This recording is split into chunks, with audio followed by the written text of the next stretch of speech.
Assalamualaikum warahmatullahi wabarakatuh. Bersyukur kepada Allah Subhanahu wa taala, hari ini kita dapat kembali masuk ke kelas. Hari ini kita akan belajar sebuah pemikiran yang sangat besar.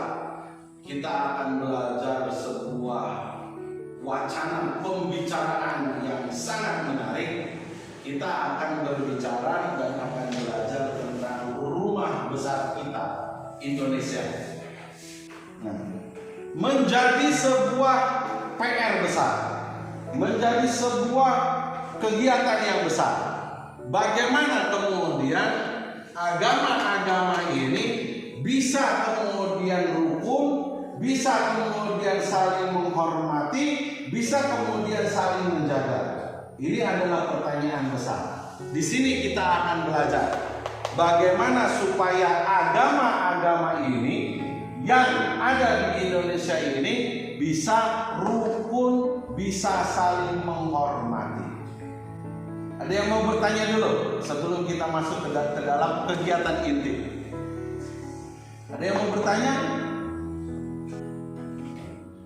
Ya, silakan, mohon maaf. Jadi agama yang paling baik dan agama yang paling benar itu apa? Bagus. Pertanyaan yang sangat bagus.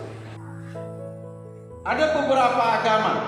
Lalu di antara agama ini mana yang paling baik dan paling benar? Jawabannya, yang paling baik, yang paling benar adalah agamanya yang dianut. Artinya apa? Bagi orang Islam, agama Islam adalah agama yang paling benar. Bagi umat Kristiani, agama Kristen adalah agama yang paling baik. Untuk orang-orang yang beragama Hindu, maka agama Hindu adalah agama yang paling baik. Begitu juga untuk umat Buddha, kemudian yang mempunyai keyakinan Konghucu, mereka juga meyakini bahwasanya agama mereka, keyakinan mereka itu adalah agama yang paling baik. Apa itu akidah? Akidah adalah keyakinan. Akidah adalah keimanan. Ini disebutnya dengan iman. Bukan imanullah ya, iman. Iman saja. Karena iman itu satu. Kalau orang Islam, imanullah, yakin kepada Allah. Iman juga kepada malaikat, iman juga kepada kitab-kitab, iman juga kepada hari kiamat, iman juga kepada qada dan takdir. Nah, bukan hanya imanullah saja gitu ya, tapi iman pada yang lain-lainnya. Intinya adalah ini adalah keyakinan. Yang kedua, syariat. Syariat adalah amalan ketika kita beragama kepada agama tersebut. Kalau kita kemudian yakin, saya berbicara tentang Islam karena saya tahunya tentang Islam. Ketika saya beriman dan kemudian mau masuk iman, mau masuk Islam, saya kemudian bersyahadat. Nah, ketika kemudian saya yang meyakini bahwasanya Allah adalah Tuhanku, maka saya kemudian harus menjalankan syariatnya, amalan-amalannya. Ada yang namanya sholat, ada yang namanya zakat, ada yang namanya kemudian haji, ada yang namanya puasa juga. Dan kemudian yang terakhir ada akhlak, itu artinya adalah buahnya. Akhlak ini adalah ibarat pohon, iman itu adalah akar, Islamnya itu adalah batang tumbuhan tersebut, ranting-rantingnya, daun-daunnya, dan akhlak adalah buahnya. Jadi ini adalah hasilnya. Akhlak ini adalah yang bisa dilihat, yang bisa dirasakan, yang bisa dikecap. Nah, akhlak ini katakanlah norma. Ini tidak boleh ditawar-tawar.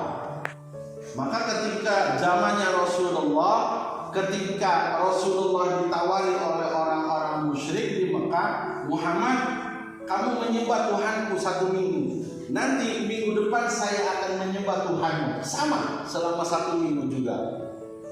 Maka turun surah Al-Kafirun, wahai orang-orang yang kafir, la a'budu ma ta'budun. Saya tidak akan menyembah apa yang kamu sembah. Kamu pun tidak akan menyembah apa yang sudah kamu sembah. Karena sama, orang Kristen juga mempunyai teologinya, punya keyakinannya. Orang Kristen juga punya amalan-amalan sendiri.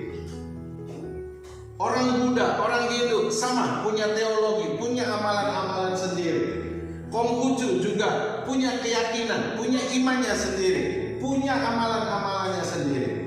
Yang boleh sama, yang boleh kita kemudian bertoleransi itu adalah di akhlak, norma atau kebaikan. Maka kemudian kita bisa bertoleransi. Kita harus menjaga, menghormati agama yang lain supaya kemudian rumah kita, rumah besar Indonesia ini menjadi satu kesatuan. Tidak rusak, tidak kemudian karena agama kemudian saling bermusuhan, tidak karena agama kemudian saling kemudian benci-membenci, bertengkar, berantem, bahkan kemudian terjadi peperangan. Nah, itu yang tidak diinginkan di Indonesia. Baik, mungkin ini yang dapat saya sampaikan. Harusnya durasinya cuma 7 menit, gitu ya, kita sudah berpanjang. Maka kita tarik kesimpulan saja. Kira-kira dari penyampaian yang tadi yang kita sebutkan, ada tidak kemudian yang bisa kita ambil dan kemudian kita jaga bersama-sama? Kesimpulan-kesimpulan yang mungkin bisa diambil. Ada yang mau menyampaikan? Ya, Rifki. Ya, Rifki ya, Rifki namanya, Rifki Fajar Mauludin. Negara Indonesia adalah negara kesatuan yang harus dijaga bersama. Oke, bagus. Negara Indonesia adalah negara kesatuan yang harus dijaga bersama. Maksudnya bersama itu tadi di Indonesia ya.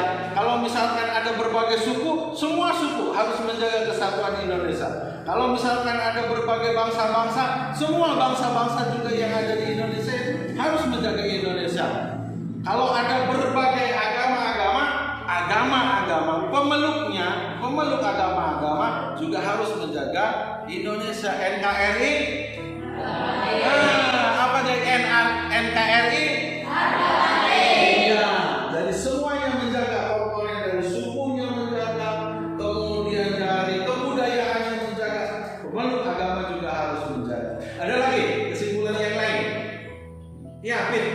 Semua agama dan keyakinan dijamin oleh negara. Nah, itu betul. Semua agama yang kemudian diakui di sini di Indonesia di undang-undang, dia juga dijamin oleh negara. Artinya pemeluknya ketika menjalankan agamanya, dan kalau menurut agamanya itu betul, pasti dijamin oleh undang-undang, dijamin oleh negara. Kita berada di bawah lindungan Pancasila. Ada lagi yang terakhir barangkali? Ayo, Seria, silakan.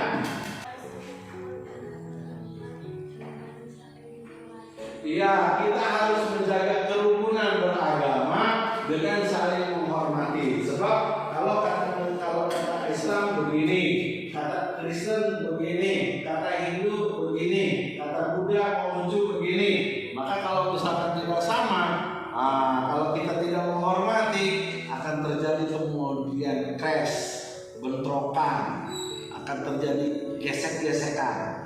Maka betul kata Syariah tadi, kita harus menjaga kerukunan beragama. Karena kita hidup di rumah besar kita Indonesia, dijaga kerukunannya dengan cara saling menghormati.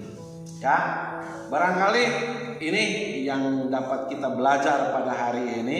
Nanti mohon diterapkan di rumah masing-masing dalam kehidupan bermasyarakat.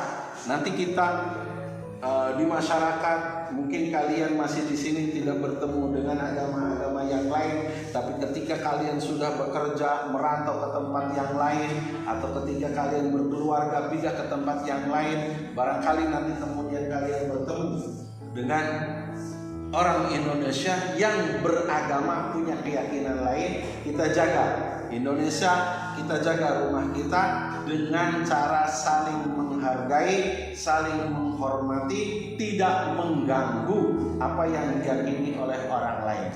Ini yang kita dapat pelajari. Nanti terapkan di rumah, sampai di masyarakat, sampai kalian nanti besar. Tetap jaga Indonesia, tetap jaga Pancasila, tetap jaga agama-agama, saling rukun dengan cara saling menghormati. NKRI, NKRI,